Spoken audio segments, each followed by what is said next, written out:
Semana passada a gente falou sobre bruxaria, sobre macumba, sobre feitiço, falamos sobre tudo isso. Que existem homens maus que se alinham a espíritos maus para fazer a maldade. Essa é uma grande realidade. E cada pessoa que faz um pacto, faz um encosto, faz um acordo com esses espíritos, está no sal, está com compromisso sério, porque essa aliança com o mal faz com que aquele espírito mal não se afaste. Vamos seguir aqui na leitura de nossa história. Nós vamos reencontrar o Dr. Lacari. Dr. Lacari é um bruxo, é um mago, aqui na Terra que faz o mal. Por que ele faz isso? Para ganhar dinheiro.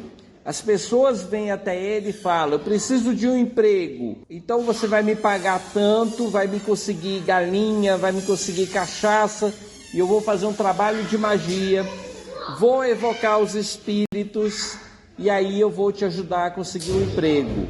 E chega outra pessoa: doutor Lacari, eu quero desfazer o casamento do outro lá, quero que o casamento do outro acabe, eu quero conquistar uma mulher, eu quero que ela fique encantada, enfeitiçada, que ela me deseje. E aí o doutor Lacari, ele ganha dinheiro fazendo acordo com a espiritualidade, com espíritos trevosos, com espíritos sombenteiros, brincalhões. E aí ele paga esses espíritos e os espíritos fazem o que ele quer que faça. Funciona com todo mundo? Não. Existem pessoas que são religiosas, que estudam, que leem, que rezam, pessoas equilibradas, boas, que elas são como que protegidas pela própria vibração dela, porque ela mantém uma mente boa em oração, ela mesma cria uma barreira magnética que a protege.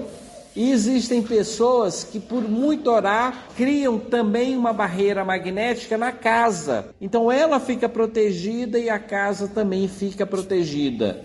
Uma casa que tem uma pessoa que ora, que estuda, que trabalha no bem, que pensa no bem, que quer ajudar, ela atrai bons espíritos e esses bons espíritos criam uma proteção para o ambiente e a casa fica segura. Seguindo a nossa história aqui, o Dr. Lacari, completamente alojado em sua casa de aluguel, ele já começou a escrever o livro e naquele momento estava preparando uma palestra. Então o Dr. Lacari, ele se isolou do mundo. Para quê? Para se dedicar à pesquisa dele, ao escrita do livro dele. Existem alguns momentos na nossa vida que é bom a gente se isolar do mundo, para que a gente possa estar com a gente mesmo. Todo mundo pode fazer isso? Não, a maioria de nós não, porque vive em família. Tem um filho, tem um marido, tem uma esposa, tem alguém dentro da casa que requer a nossa atenção. Mesmo assim, em alguns momentos da nossa vida, mesmo com a família grande, é bom a gente sair de perto de todo mundo, ir no quarto, fechar a porta, orar sozinho, meditar sozinho, porque quando a gente está sozinho, a gente consegue botar em ordem melhor os nossos pensamentos. Nessa hora, não precisa levar celular, é bom nem levar o celular, para que a gente preste atenção em nós mesmos, em nosso pensamento. Então isso é que a gente tem que fazer. De tempos em tempos, temos que nos isolar do mundo para orar, para meditar, para decidir a nossa própria vida. Lembrando que eu já falei em outra palestra, Jesus, para iniciar o mandato dele, para ensinar o ministério dele, para ele começar a ensinar as pessoas, ele ficou 40 dias e 40 noites no deserto, meditando, orando, se preparando. Depois ele saiu pregando pelo mundo todo, e de vez em quando, está lá na Bíblia, ele saía para orar, levava Tiago, João, Pedro, e ia para um cantinho, subia no monte, subia no local sozinho, deixava os discípulos fora e orava. Para que isso? Porque de tempos em tempos, até o Cristo se afastava do mundo, se concentrava em Deus, conversava com Deus, pedia força para que ele conseguisse cumprir a missão dele. E isso a gente também pode fazer, devemos fazer, já adquirir o hábito. Não importa o tamanho da nossa missão, todos nós somos missionários. Alguns têm uma missão gigantesca, outros têm uma missão pequenininha. Seja a nossa missão governar o mundo seja nossa missão governar um país, seja missão nossa governar a nossa casa, seja nossa missão educar apenas uma criança, nós somos missionários. Nós não estamos à toa no mundo. Lembra que a missão de Maria era pequenininha, ínfima, educar Jesus. Olha só, ela aos olhos do mundo era apenas a mãe, uma mãe, mas se não tivesse essa mãe que pegasse a criança, ensinasse a andar, ensinasse a falar, Jesus não teria feito o trabalho dele na terra. Então, graças a Maria, Jesus teve condição de fazer o trabalho dele. Então, não importa o tamanho da nossa missão, já que somos missionários de tempos em tempos, temos que nos isolar do mundo, orar e meditar. O que eu posso fazer para melhorar? Para ajudar mais aqueles que eu amo. Dr. Lacari, ele agiu bem. Ele se afastou do mundo, ficou no silêncio para meditar, para escrever, para estudar. Logicamente, o propósito dele era ganhar cada vez mais dinheiro, não é ajudar ninguém, tá? Mesmo assim, ele dá um bom exemplo para nós. Essa imagem que ele passa para o mundo de ser um palestrante escritor. Na verdade, ele é um investigador do sobrenatural, que não poupa esforços para ampliar o próprio poder, para atingir o seu objetivo. Participou de rituais e iniciações diversas, fez pacto com entidades trevosas. Se fosse possível, ele teria vendido a alma para conquistar mais e mais poder. Então, o Dr. Lacari é um homem que investiga o sobrenatural, a vida espiritual.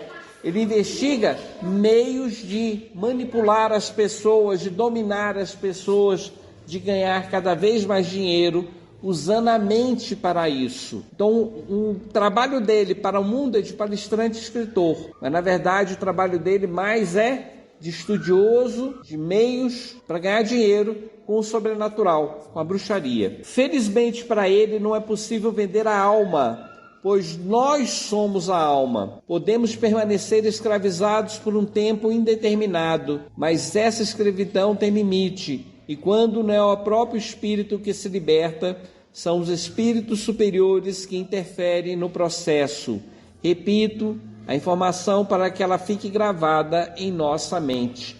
Não se pode vender a alma para o diabo, não se pode vender a alma para ninguém, porque nós somos a alma. Uma pessoa que inventa de vender a alma, o que ela faz? Ela se torna escrava voluntariamente de um outro espírito. Porém, esse processo de escravidão não é eterna, porque chega um momento que a própria pessoa cansa de sofrer. Ela começa a avaliar, peraí, eu vendia minha alma para ganhar 1 milhão de dinheiro. Mas se eu tivesse trabalhado 10 vidas, 5 vidas, eu teria ganhado esse dinheiro. Por si próprio. Não vale a pena. Ela se mata por si própria. Por si própria. E aí, ela vai ganhar a salvação? Não ganha. Vai ganhar sim, porque nós somos filhos de Deus. Deus nos fez e a gente é escravo do espírito de outro espírito enquanto a gente quiser. Se a gente não se rebela, se por nós mesmos a gente fala, tá errado isso, eu não aceito mais dor e sofrimento, se a gente não faz isso por nós mesmos, vem a providência divina e interfere. E o que a providência divina faz? Primeiro nos resgata e depois faz com que a gente renasça em uma família onde a gente fica isolado desses espíritos desequilibrados. E de encarnação em encarnação, a gente vai se libertando deste pacto. O melhor a fazer é não fazer o pacto. O melhor a fazer é nós escolhermos romper este pacto. Mas, seu Paulo, a nossa palavra não é lei? É lei. Nós somos obrigados a fazer o que a gente promete. Porém, nós somos como criança. O que significa isso? A criança não sabe o que fala, não sabe o que faz. A criança fala, eu vou te dar um soco na cara. É criança, infantil. Onde já se viu uma criança querer bater no adulto? É uma palavra infantil, ela pode até tentar, mas o adulto tem meios de coibir, de segurar, de não deixar. Então, quando a criança começa a falar coisa que vai prejudicar a ela e as pessoas ao redor, o que acontece? Chega um adulto e fala, não, você não pode fazer isso, deixa a criança de castigo, ensina o caminho certo. E isso acontece com a gente espiritualmente. Quando a gente escolhe fazer o mal, quando a gente escolhe fazer o que não deve, Deus permite, porque nós temos o livre-arbítrio. Porém, a gente não pode superar as leis de Deus. Chega um limite que os Espíritos falam, chega, daqui para frente a sua situação será outra. Mas Paulo, não tem espírito que se suicida? Tem gente que se mata. Ela acabou, ela terminou, ela deixou de existir? Não, ela foi para o mundo espiritual, continua sendo um ser vivo, um ser pensante. Mas Paulo, ele está com a monoideia, só pensa uma coisa, a mente dele está fechada nele mesmo. Vai continuar com a mente fechada por um tempo indeterminado, pode virar até um ovoide. O que é um ovoide? É um espírito que passou pela segunda morte.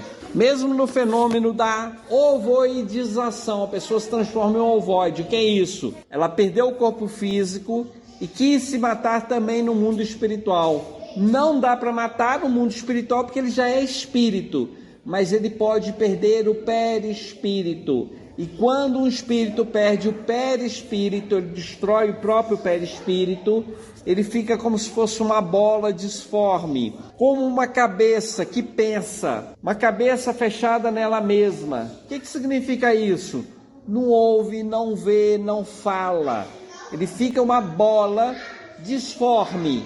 E essa bola disforme, ela pensa. E o que ela pensa? Na dor e no sofrimento que ela passou. Essa dor e sofrimento é eterna? Não, porque chega uma hora que a espiritualidade intervém. Primeiro vai dar passe, vai cuidar desse espírito, vai tratar desse espírito. E quando chegar a hora adequada, vai pegar esses ovoides, vai até numa mulher, vai conversar com ela, vai pedir para ela ceder o quê? O útero. E aquela criança, aquele espírito, vem na barriga da mulher e ela tem uma gestação de alguns dias e perde, nem sabe que teve a gestação. Tem a gestação um pouco mais prolongada, até um mês, e perde um aborto espontâneo, porque aquele espírito é um espírito devedor, é um espírito suicida, que carrega uma carga negativa tão grande que precisa passar por inúmeras tentativas de nascimento, até que nasce uma criança. E esse processo todo, aquele espírito está sendo trabalhado, está sendo cuidado, está começando a desenvolver a capacidade de ouvir, de falar, de ver, mas ele vai passar por dor e sofrimento até que ele melhore. Chega um ponto sempre que a providência divina intervém. Por isso, nunca façamos pacto, aliança, acordo nenhum com as trevas. Dr. Lacari, Hammurabi lhe chama para novas determinações. Olha só, um espírito ruim que é associado ao Dr. Lacari veio transmitir a mensagem de um outro espírito ruim. Esse espírito que está falando com o Dr. Lacari se chama Amaleque. Amaleque é um espírito desencarnado que se aliou a Dr. Lacari. E Amaleque vem avisar que um outro chefe deles, dos dois, de nome Hammurabi, lhe chama para novas determinações. Então, nas trevas, assim como na luz, existe uma hierarquia. Os espíritos ruins, os piores, os magos negros, comandam espíritos das trevas que comandam os bruxos aqui da terra. Então existe toda uma hierarquia espiritual. E nessa hierarquia espiritual, aquele que pode mais, que é mais temível, que faz mais maldade, é aquele que comanda. Então, Dr. Lacari foi convocado por este Amaleque, porque o Hammurabi, desculpe pelas palavras, os nomes, vocês não estão acostumados, o Hammurabi chamou, o chefe chamou. E quando o chefe chama, o que a pessoa faz? Tem que atender, né? Tem que atender, obedece. Obrigado, Amaleque. Vou me preparar e lhe encontro no portal. Dr. Lacari abandona o computador sem desligá-lo e se dirige até o porão.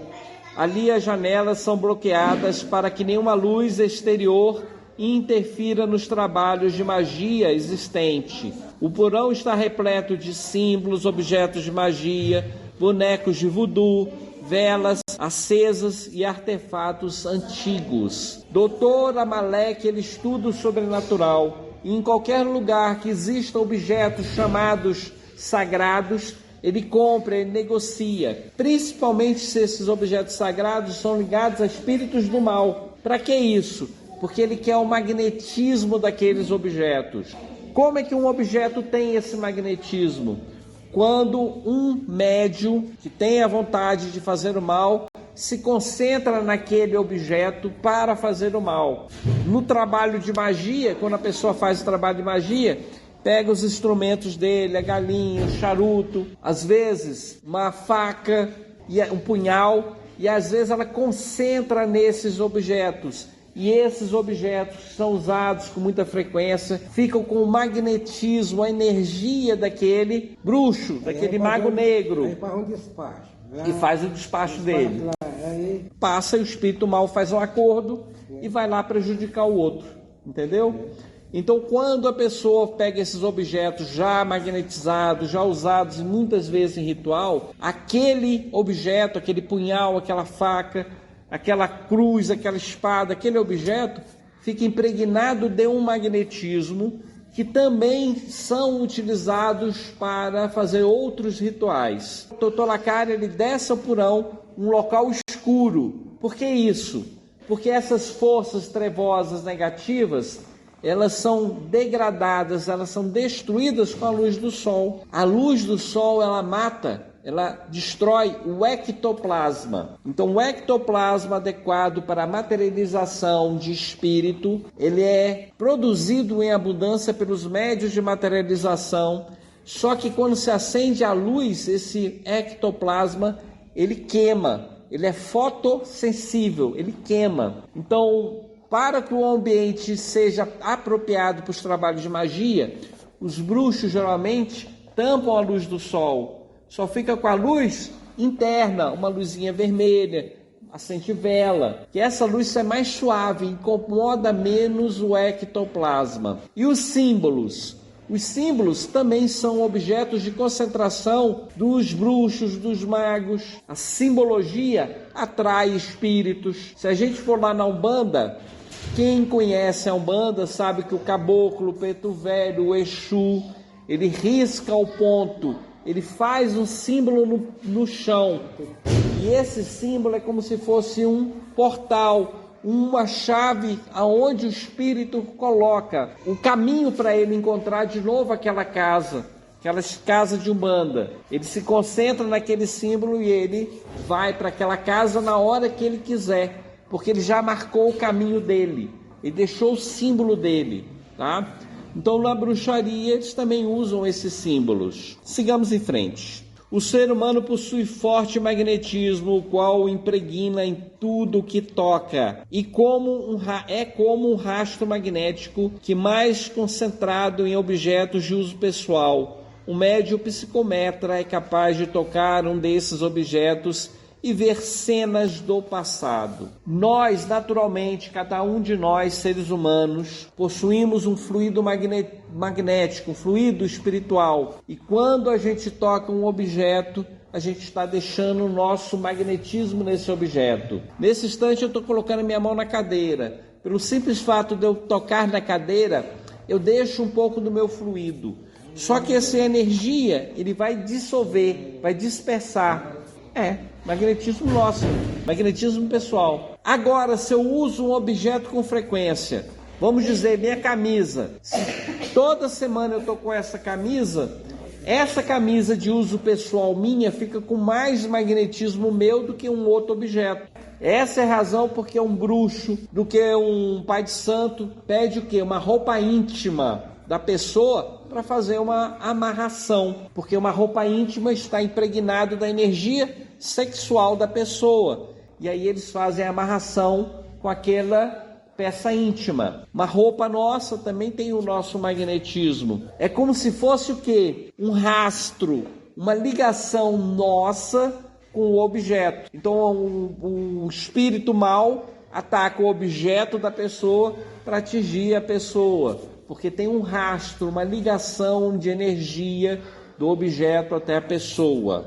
Então, um objeto de uso pessoal, ela pode estar impregnado por boas energias ou por más energias. Na Bíblia a gente vai encontrar, eu não lembro agora o nome dos personagens, mas se eu não me engano é Elias e Eliseu. Elias foi um grande homem que passou na terra, e aí o Eliseu, vendo que Elias ia embora, ele pediu: na hora que você for embora, eu quero o teu manto. Se eu não me engano, foi o manto que ele pediu. E aí Elias falou: no dia que eu partir, se você estiver junto de mim, eu lhe dou o meu manto. E aí ele realmente morreu, foi ascendido aos céus. Quando ele subiu aos céus, se eu não me engano, pelas carruagens de fogo, está lá na Bíblia, não sou eu que estou falando, está lá na Bíblia. Ele jogou para ele o manto, e na hora que ele jogou o manto, Eliseu recebeu o manto, e com esse manto ele curou pessoas, ele fez tratamentos, fez verdadeiros milagres. O objeto magnetizado, está lá na Bíblia, o objeto magnetizado, o manto de Elias, deu poder, entre aspas, magnético para Eliseu. Tá? Nós espíritas sabemos que é só isso. Existe outra componente, uma delas é a fé. A fé é muito importante. Possivelmente a fé, junto com a ligação espiritual com Elias, junto com os espíritos que acompanhavam Elias, que agora estavam com Eliseu, é que proporcionaram inúmeros fenômenos magnéticos. Mas não tira o mérito do magnetismo do objeto. Os objetos podem ser magnetizados, mas o milagre, a energia não está no objeto. Está na mente nossa, na nossa fé, na nossa vontade de ter ligação com aquele espírito superior que tocou no objeto, que magnetizou o objeto. Tá? O objeto é apenas uma muleta, um jeito para nos ajudar a andar, mas o poder está na gente, não está na muleta. Tanto é que nós não vemos nenhuma muleta andando, a gente vê alguém apoiado na muleta andando. A força, o que existe é a pessoa, a força está na pessoa, não nos objetos. Velas, bonecos de voodoo, símbolos, desenhos, mandalas são objetos de concentração. Todo o poder está na pessoa que manipula tais objetos. Essa pessoa é dotada de forte magnetismo que pode ser utilizado para o bem ou para o mal. O que essa pessoa não sabe é que existem limites na lei divina, que impede que um homem mau faça tudo o que está em sua vontade. Nós temos o magnetismo, nós temos a força para fazer milagres. Podemos fazer o bem e podemos fazer o mal, dentro da lei de Deus. Isso significa que não adianta um homem muito bom tentar ajudar um homem mau se o homem mau não quiser. Não adianta nada um homem mau querer fazer uma maldade para um homem bom se o homem bom não tiver merecimento, se não tiver culpa, se não for merecedor do castigo. A maldade só chega para quem é mau, e a bondade protege todo homem bom. Então nós temos que ser pessoas boas para ser isolado da magia, da energia negativa, do magnetismo pesado. Ser bom é se aliar com os bons, é criar um campo de proteção pessoal e atrair bons espíritos para perto da gente. Nada impede que uma pessoa com uma simples oração anule todo o trabalho de magia. Temos que lembrar que não é somente o bruxo que possui magnetismo. Temos que lembrar que não é somente o bruxo que possui auxiliares no mundo espiritual. Onde não há merecimento, a bruxaria não funciona. Ou melhor, o forte magnetismo do bruxo é anulado e os espíritos envolvidos no processo retornam à origem, ou seja, ao bruxo que os enviou. O bruxo pode saber muito, pode ter muito magnetismo, mas uma simples pessoa com uma simples prece, uma simples oração, é capaz de anular todo o trabalho de magia. Não é só o bruxo que tem auxiliares espirituais. O bruxo faz pacto, faz acordo, faz aliança com o mal, mas para quem ele direciona a energia dele, vai encontrar uma pessoa como nós. E nós temos nossos amigos espirituais. nossos protetores espirituais. E se a gente sente uma energia pesada, se a gente sente opresso, pesado, sente uma energia ruim, o que a gente tem que fazer? Se apegar ao bem. Temos que orar, Temos que ir para uma igreja, se for possível. Temos que cantar, botar uma boa música, porque nós também temos protetores espirituais e temos que confiar em Deus, acima de tudo, e nos amigos que estão ao nosso redor, porque nenhum mal nos acontece se não tivermos merecimento. Que merecimento é esse? Se eu não briguei com ninguém, se eu não roubei ninguém, se eu não xinguei ninguém, se eu não prejudiquei ninguém, eu não mereço apanhar, nem no mundo material, nem no mundo espiritual. Se eu ajo no bem, eu não tenho nada para pagar. Dr. Lacari apanha um punhado de areia colorida e faz um grande círculo no chão. Dentro do círculo, com a mesma areia, escreve algumas palavras de língua antiga e desenha alguns símbolos. Em seguida, deita-se dentro do círculo em um espaço reservado para o seu próprio corpo. Dr. Lacari sai da casa, na parte de cima, desce até o porão, onde tem um monte de símbolos. Ele mesmo pega uma caixinha e faz um círculo grande no chão do porão.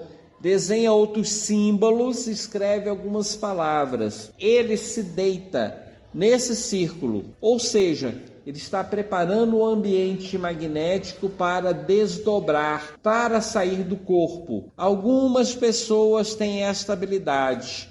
A maioria de nós deita e dorme, esquece o que acontece no mundo espiritual. Porém, existem algumas pessoas dotadas da capacidade da projeção astral, do desdobramento.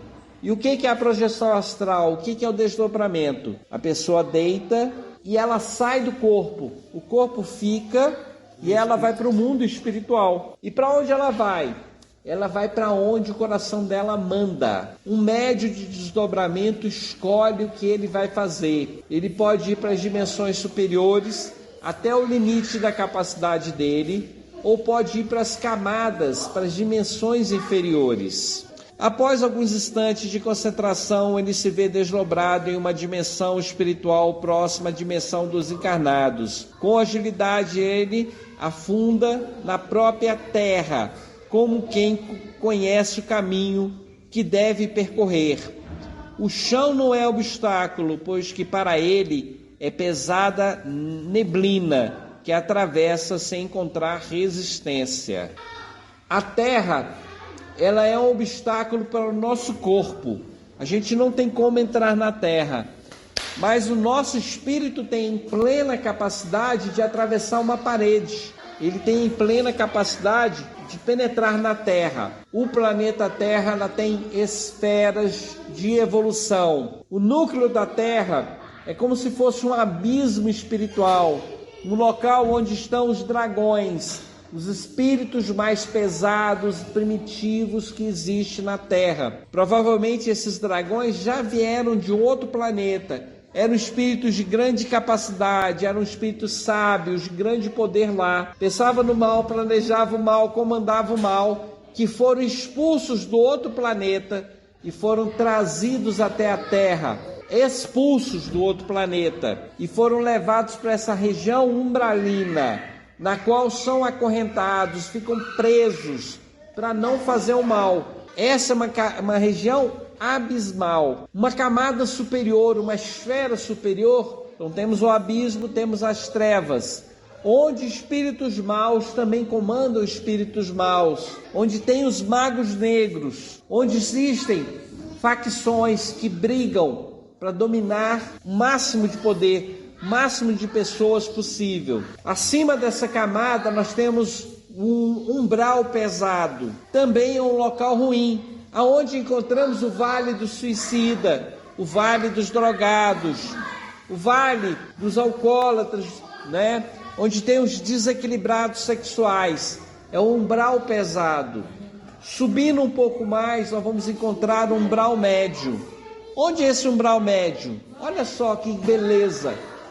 Nós estamos nesse umbral médio, porque a dimensão da Terra, ela esbarra nas dimensões inferiores e nas dimensões superiores.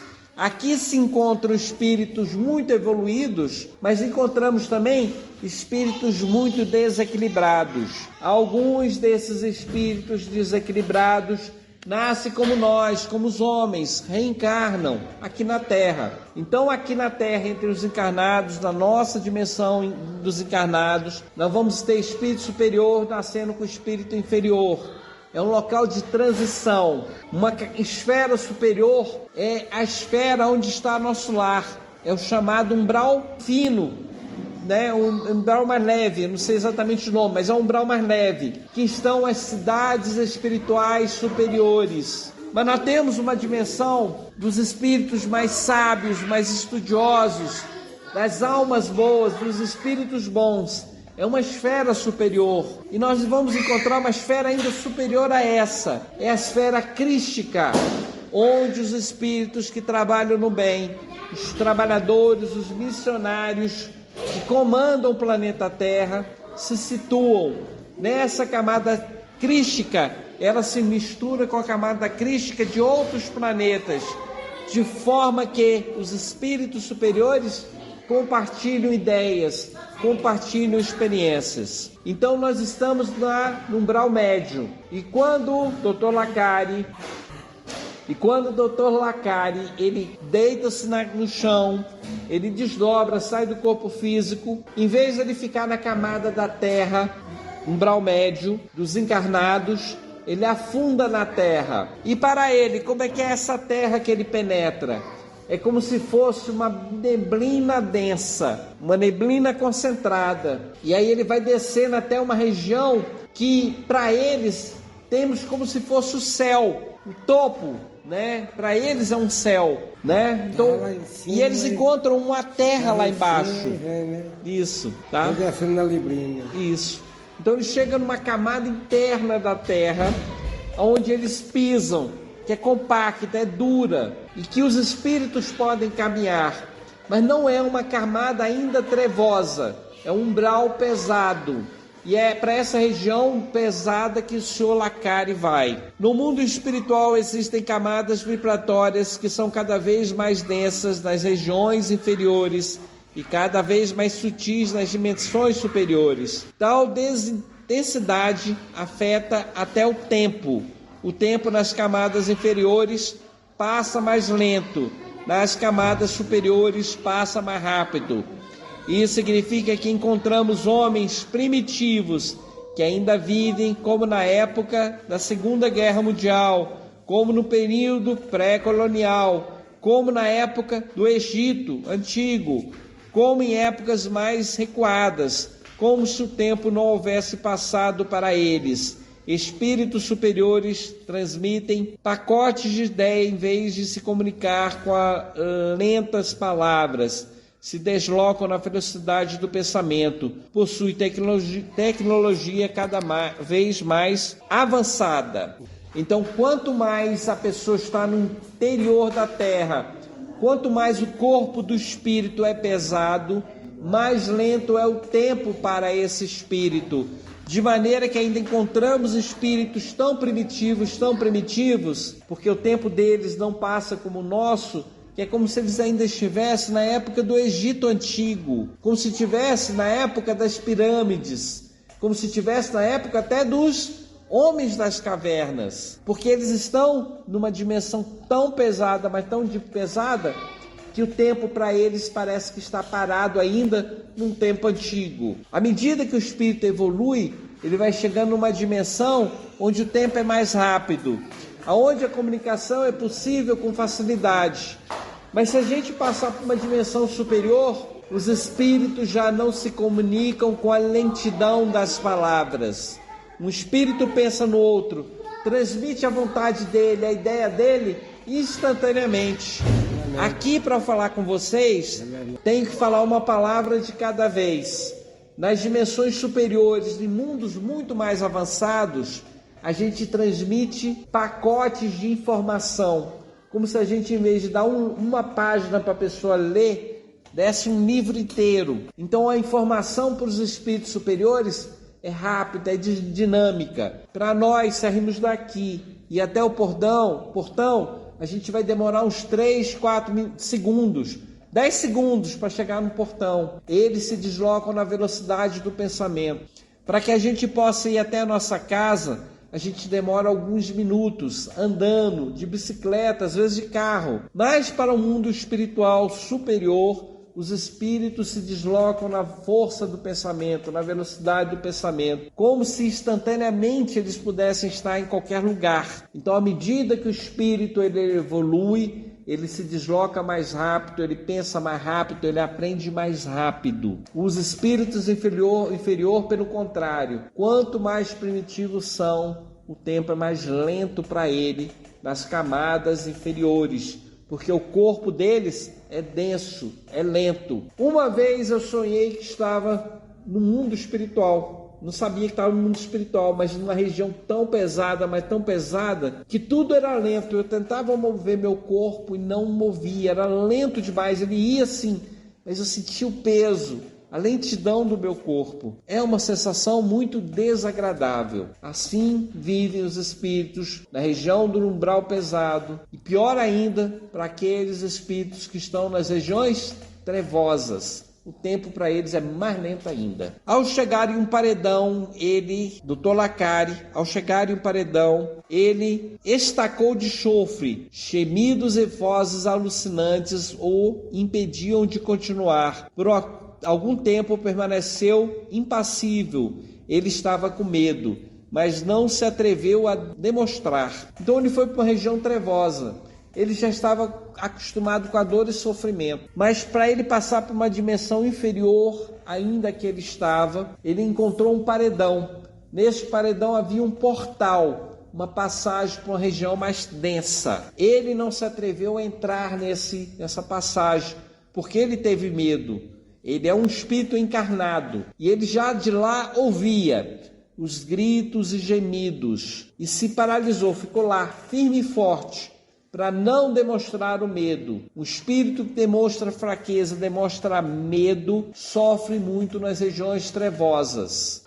Após um tempo indeterminado, Amaleque saiu de dentro da rocha, ao lado de um homem monstruoso e todo deformado. No mundo espiritual, nas regiões que existem portais, a passagem do portal de uma dimensão para outra é vigiada por guardiões, por guardas poderosos, verdadeiros monstros, que impedem o espírito mal de ir para uma região superior. Para que isso? É uma bondade divina, porque os espíritos superiores, que ainda estão nas trevas, melhor dizendo, na região umbralina, não estão preparados para esses espíritos trevosos, que são muito maus, que são muito desequilibrados. Então as passagens, os portais da dimensão inferior das trevas é vigiado por guardiões. E esse guardião, ele permite ou não a saída dos espíritos de acordo com as ordens que eles recebem. Quem dão essas ordens? Espíritos inferiores a eles, que dominam aquelas regiões, ou espíritos superiores. Por autorização divina, algum espírito pode ser retirado da região inferior. Que espírito inferior é esse que pode ser retirado por ordem superior? Um espírito que já venceu, já está com tédio do mal, já venceu os desequilíbrios daquela região.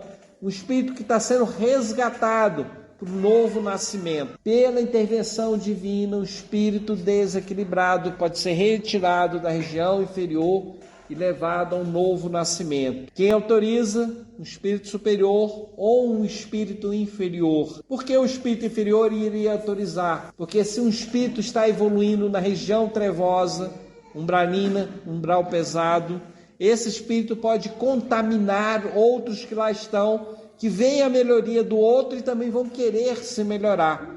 E para que isso não aconteça, para que esse vírus da bondade, da vontade de se melhorar, não contagie a outros, esse espírito é retirado. Está tudo certo, agora você pode entrar, diz Amaleque com um sorriso irônico no rosto, como se ele sentisse prazer em ver o sofrimento do outro. Então Amaleque disse para Dr. Lacari que ele poderia entrar, passar pelo portal. E as proteções? Perguntou o Dr. Lacari, receoso pela própria vida. Não se esqueça que sou muito importante para a organização. Se eu sofrer qualquer dano, você será duramente castigado. Então o Dr. Lacari, apesar de ser uma pessoa ruim, ser desequilibrado, ele sentia que não era capaz de entrar numa região trevosa e pediu o que para Amaleque? A proteção espiritual, ou seja, um magnetismo, uma energia que o protegesse daquelas energias, daquelas vibrações, daquela força negativa da região para onde ele estava seguindo. É engraçado que ele tinha poder, né? Ele tinha poder, mas o outro tinha mais poder do que ele. O Amaleque, ele era escravo do chefão. Mas Só que o Amaleque era escravo do Dr. Lacari. Porque o soberano lá, o maioral falou: você vai estar na terra agindo entre os homens e Amaleque vai cumprir as suas vontades. Porque os dois eram necessários no mundo, um na forma material, o outro na forma espiritual, para melhor dominar as pessoas que estiverem em contato com o Dr. Lacari, entendeu? Então um mandava no outro, mas nenhum respeitava o outro, nenhum gostava do outro. Amaleque tirou um sorriso do rosto e concentrou pesada energia nos olhos, no ouvido, inibindo assim que ele recebesse a impressão completa daquela região. Depois envolveu com pesada energia para isolá-lo do mundo do qual iria mergulhar. Amaleque usou do próprio magnetismo para deixar Dr. Lacari cego para o que ele iria ver no mundo espiritual, surdo para os gritos, para os lamentos, e envolveu ele todo em uma bolha de energia, para que dessa forma pudesse levar Dr. Lacari dentro da região trevosa, sem que Dr. Lacari enlouquecesse, sem que Dr. Lacari, ficasse desequilibrado, afetado pelaquela energia pesada. O Amaleque não queria ajudar Dr. Lacari, mas ele era obrigado, porque se ele descumprisse as ordens do maioral, do dominador, do chefe daquela região, Amaleque poderia ser duramente castigado. O Brutamontes debochou das providências. Ele quer ser o magno negro, mas não consegue entrar nos domínios que quer comandar. Então o Brutamontes, o guardião que estava lá na porta, o sentinela, riu do outro. Esse cara aí quer ser o mago negro, quer ser o dominador da região. E não consegue nem entrar na região, né? É infantilidade. E é infantilidade mesmo. Então o espírito não deve tentar inventar de ser maior do que é, porque quem quer ser maior do que é, o que acontece? Cai, e a queda é feia. Então nós temos de ter consciência do nosso limite. Se eu sou bom, vou ser bom aqui no que eu sei fazer, com minha família, com meus amigos.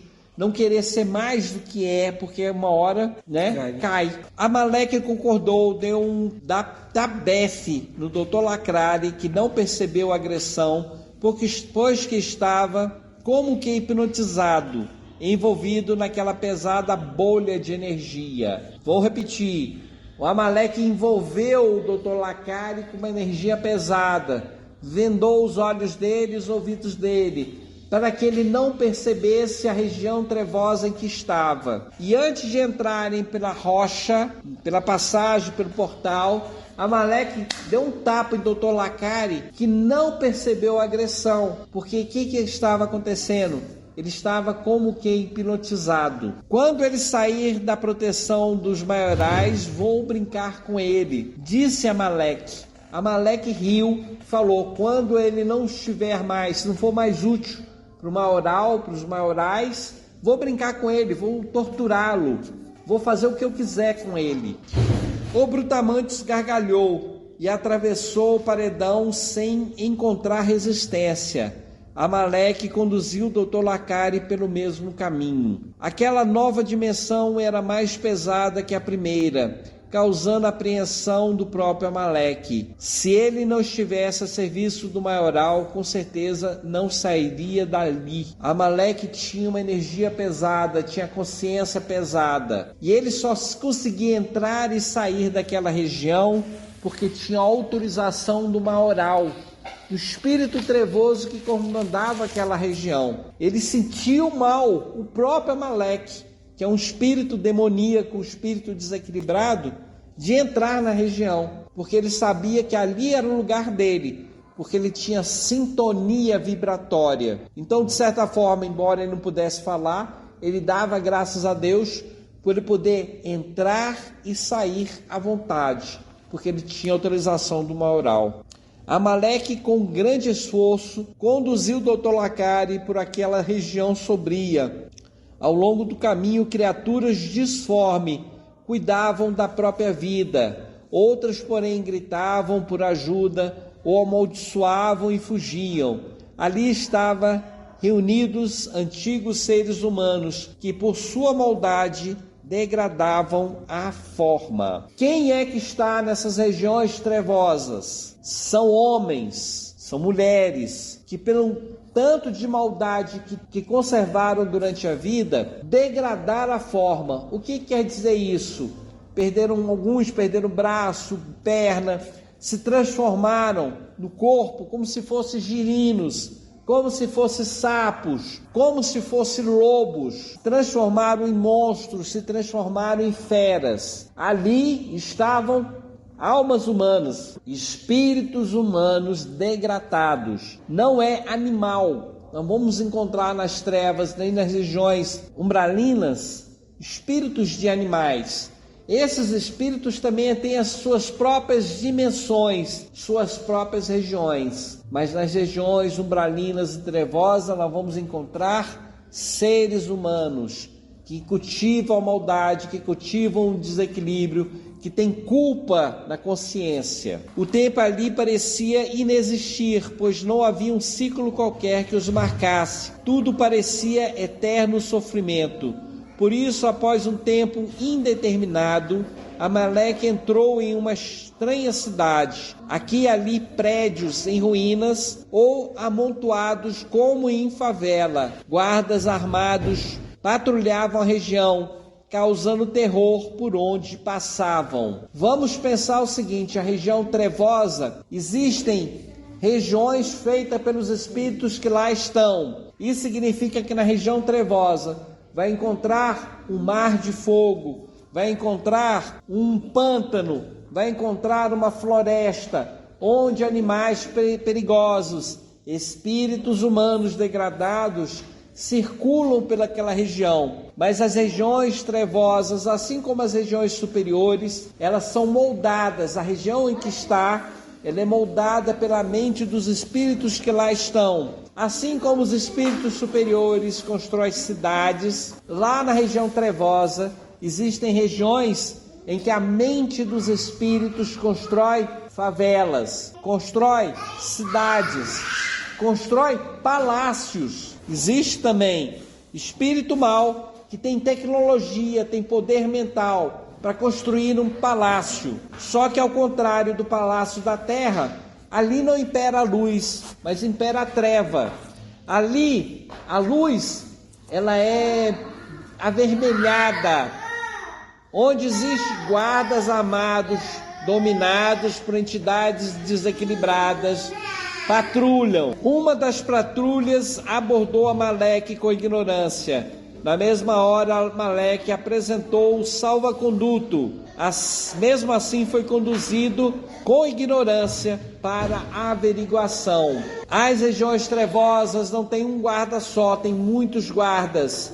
E esses guardas patrulham as regiões trevosas, principalmente as cidades, aonde o maioral impera, aonde os magos negros imperam. E o que acontece? Amaleque entrou numa cidade. Quando entrou na cidade, foi abordado por um guarda. Amaleque apresentou a documentação, o salva-conduto, a carta de autorização dele de transitar entre o mundo superior e o mundo inferior. Mesmo assim, os guardas, por maldade, conduziram Amaleque para uma cadeia, junto com Dr. Lacari, em espírito, para averiguação. O que traz aí? Disse o chefe dos guardas. É algum presente para o maioral? Pensou que o espírito de Dr. Lacari era um presente, porque no mundo espiritual os espíritos são negociados. Para quê? Porque quando um espírito morre de overdose com droga, com bebida, quando o espírito se suicida, ele serve de repasto, de alimento. Eles são sugados, vampirizados pelos espíritos trevosos. Então o guarda perguntou para o Amaleque se Dr. Lacari era um presente. Não, o senhor do Castelo Negro deseja falar com esta criatura. Se eu ficar preso aqui por muito tempo, ele morrerá. E você responderá por seu descuido. Então, Amaleque alertou o guarda. Se o homem morrer por sua culpa, porque ele ficou retido na prisão muito tempo, você vai ser responsabilizado. No mundo espiritual, o que funciona é ameaça sobre ameaça. O chefe dos guardas não demonstrou qualquer preocupação. Mesmo assim, deu ordens para que Amaleque, Dr. Lacari, fosse conduzido quanto antes para o Castelo Negro. Nova caminhada angustiante que o próprio Amaleque temeu pela própria vida. Ele atravessou os muros de um castelo cujos guardas pareciam mais disciplinados do que os primeiros. O próprio Amaleque sentiu medo, não de morrer, porque não se morre no mundo espiritual, mas ele teve medo dos castigos que poderiam passar, pelas torturas que poderia enfrentar. De pouco em pouco o cenário se modificou. Tochas acesas iluminaram todo o ambiente com luzes tremulantes que produziam estranho magnetismo. Amaleque foi conduzido até o senhor do castelo em grande salão minuciosamente adornado. Os espíritos trevosos, eles gostam de ostentar fortuna, poder. Por isso, os castelos dele, as moradas dele, são grandiosas. Nosso tempo acabou, não dá para continuar. Próxima semana eu continuo o capítulo de onde a gente parou hoje. Vou convidar todo mundo a fechar os olhos para que a gente possa fazer nossa prece. Mestre amado Jesus, que a sua luz e bênção esteja conosco, nos envolvendo, nos fortalecendo, nos conduzindo para o bom caminho.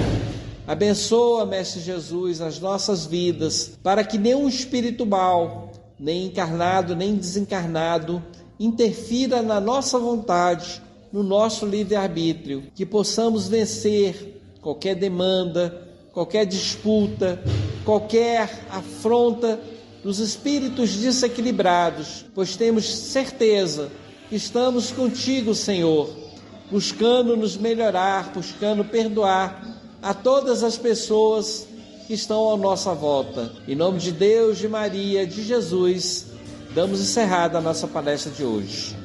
Que assim seja. Graças a Deus. Muito obrigado a todos.